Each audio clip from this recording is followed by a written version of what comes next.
Olá meninas, tudo bom com vocês? Mais um vídeo aqui no canal. Eu vou falar hoje um pouco da minha trajetória de relacionamento, o que me levou a falar tanto a respeito desse assunto. Então hoje a gente vai ter uma questão mais conversa. E geralmente a gente fala de onde a gente realmente sofreu, penou para poder aprender a lição. Antes de começar a contar a trajetória para vocês, curte esse vídeo, já deixa o seu like aqui. Isso contribui para que você me ajude a alcançar outras pessoas que também passam pelo mesmo processo. E se você não é inscrito, se inscreva no canal, ative o sininho para que você seja notificado toda vez que eu lançar um novo vídeo aqui no canal. Compartilhe com as pessoas que você acha que precisam ouvir essa mensagem. Eu comecei a namorar muito jovem, com 16 anos. Foi o meu primeiro namoro. E eu permaneci nesse namoro por 12 anos. A minha cabeça, ela tinha uma imagem de relacionamento muito romantizada, tipo o que a gente vê nos filmes, nas novelas, nas histórias que a gente vê pela sociedade afora. E eu tinha uma visão sobre relacionamento que realmente não é o que a vida conta hoje pra mim. Relacionamento, ele tem muito a ver com a trajetória de vida que a gente tem e os ensinamentos que a nossa família prega a respeito da família ou a respeito de se relacionar. Também tem muito a ver das referências que a gente vê dentro de casa. E na minha cabeça era automático, começou a namorar, poderia casar. E isso daí era algo meu. Eu queria casar porque eu fui ensinada de que o casamento era bom, de que a família era boa. Eu sugava a pessoa com essa relação nesse sentido de suprir todas as minhas faltas. Então eu queria preencher o meu vazio casando.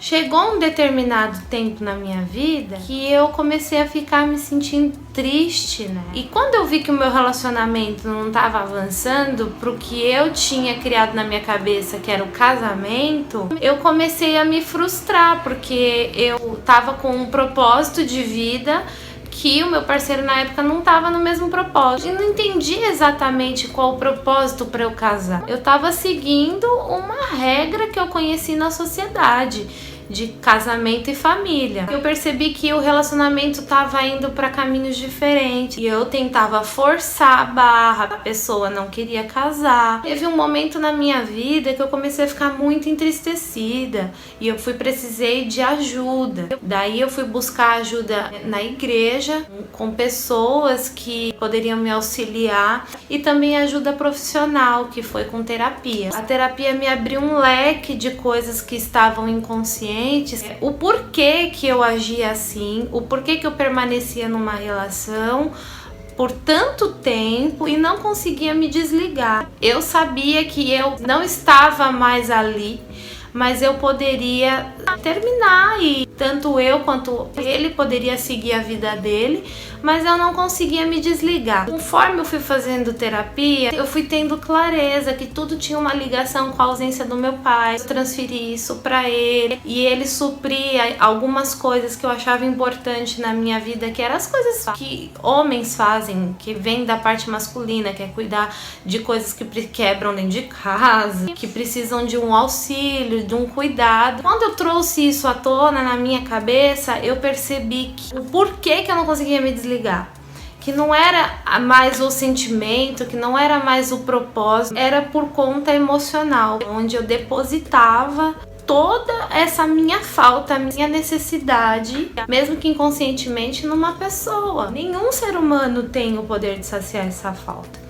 Quando eu tive consciência de tudo isso, foi uma questão de tempo para terminar. No meio do relacionamento eu já tinha terminado várias vezes e voltado, terminado e voltado, e eu fiquei assim por muito tempo. Foram 12 anos, então eu fiquei por muito tempo fazendo esse vai e volta, e toda vez que eu terminava, eu já terminava frustrada, porque eu sabia que eu ia voltar. Eu acho que a dor estava sendo mais em voltar do que em terminar, porque eu não entendia por que eu não conseguia dar um desfecho. Teve um momento que o relacionamento acabou, eu não estava pronta para me relacionar novamente. Porém, com um período de alguns meses, eu conheci outra pessoa que começou a me despertar um interesse. Era uma pessoa diferente, funcionamento diferente, comportamento diferente. E esse relacionamento, ele teve uma duração bem menor, mas esse relacionamento também foi baseado numa falta que eu ainda estava tratando, estava cuidando, porque eu já sabia que eu estava depositando as minhas expectativas em pessoas, mas eu não tinha consciência ainda de que eu precisava passar um tempo só. Do conhecer, um processo de alguns meses,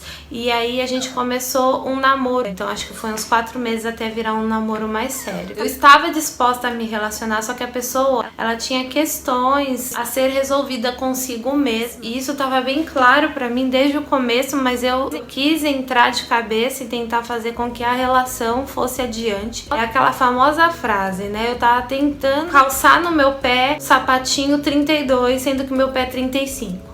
Não cabia, mas eu forçava a barra. Mas a pessoa não estava dando sinais de que queria permanecer nessa relação, apesar de demonstrar interesse em fazer dar certo. Foi um relacionamento que durou 1 ano, teve 2 términos, foram muito difíceis pra mim, porque não foi um término que eu consentia, diferente do outro. Eu não soube lidar com a rejeição, né? Então teve um desligamento, depois a gente retomou e daí eu comecei a ficar insegura. Conforme a relação foi passando, eu fui ficando cada vez mais insegura, com medo de viver de novo aquele término. Eu me vi cercada por ansiedade, eu tive um momento de crise de ansiedade, porque eu acordava já pensando que a pessoa poderia terminar comigo. Eu percebia no dia a dia pequenos detalhes, como não me enviar mensagem, até mesmo no formato do bom dia eu percebia que a pessoa não estava bem, eu já ficava mal e eu pensava, a pessoa não tá bem, não tá feliz, por que não tá feliz, o que tá faltando? E eu achava que eu poderia fazer alguma coisa, que eu tinha poder na força do meu braço para fazer com que a pessoa se sentisse feliz, plena naquela relação. Mas não, era uma questão que ele precisava resolver com ele mesmo para que essa relação pudesse caminhar. Depois houve o término. E no intervalo entre essas relações, eu conheci outras pessoas que demonstravam interesse em se relacionar comigo, mas não avançavam num namoro. Não demonstravam interesse em avançar num namoro, um relacionamento mais sério. E aí eu me via insistindo, entrando no formato daquela pessoa se relacionar para que eu pudesse permanecer nessa relação, porque eu não queria ficar sozinha. Eu queria fazer com que aquela pessoa se apaixonasse por mim e a gente pudesse ter uma relação mais duradoura e quem sabe ter um casamento, enfim. Mas eu percebia que a pessoa ia me levando no banho-maria, me via hoje, aí já não mandava mensagem, parava de falar comigo e depois aparecia depois de 20, 15 dias querendo me encontrar. Em todos os meus relacionamentos, eu me via me esforçando demais para fazer com que as pessoas permanecessem na minha vida. E aí eu pensei, poxa, eu acho que tem alguma coisa errada. Eu preciso mudar o jeito que eu penso, porque a forma como eu tô enxergando o mundo, as coisas que eu tô fazendo e do jeito que eu tô fazendo, não tá sendo bacana pra mim. E eu cresci ouvindo que família era coisa boa, né? Por que as pessoas não queriam se relacionar? E uma das pessoas que eu tava me relacionando, eu descobri que tinham passado por traumas com relacionamentos anteriores, então não queriam se relacionar. A dor foi tanta que começou a projetar nas outras relações e não queria ter nada mais sério. Olha que coisa séria isso. No término do segundo namoro, sofri muito com aquele término, só que eu decidi fazer diferente, eu decidi buscar no Senhor, porque eu sabia que Jesus poderia me resgatar. Disso eu tinha certeza, porque eu ouvia sempre sobre Jesus, mas eu não conhecia de verdade. Eu cresci num lar cristão, minha mãe me ensinou, como eu havia dito para vocês, o caminho do Senhor.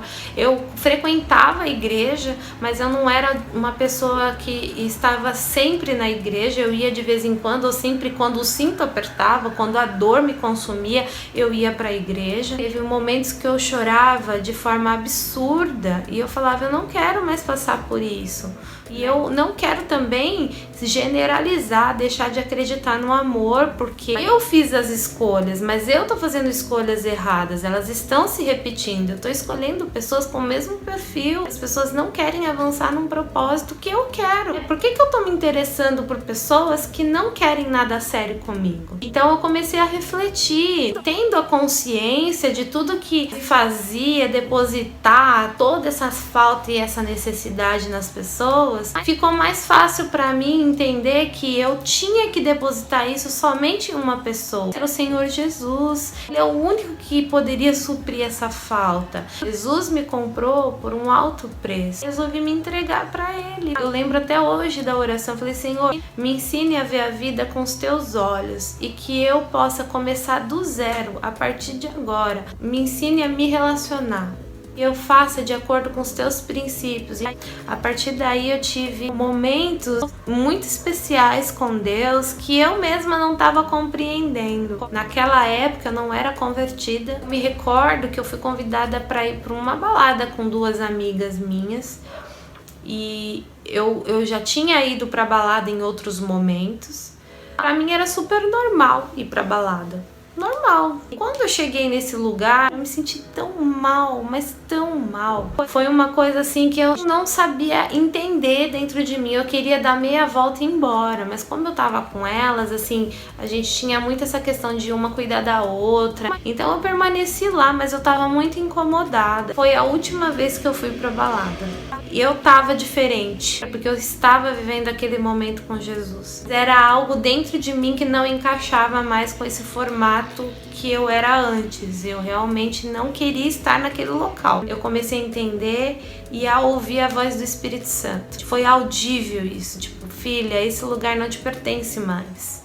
Tô te instruindo e te mostrando o caminho, eu tô te respondendo as orações que você tem me feito. Deixa eu te guiar, olha pro caminho, olha pra mim, porque eu vou te levar a lugares mais altos. A partir desse momento, eu comecei a me curar dia após dia. Eu alcancei um nível de autoconhecimento muito bom pra mim, e aquilo tava me auxiliando na tomada de decisão. Então, enquanto eu tava na pós-graduação, eu tava nesse processo de cura, indo pra igreja, cuidando da minha vida espiritual e também fazendo as terapias, e foi todo um conjunto. E eu acredito muito, eu pedi ajuda e Deus usou quem Ele quis. Poderia ser não crente, ateu, ser quem for, mas eu tenho certeza que eu vi a mão de Deus.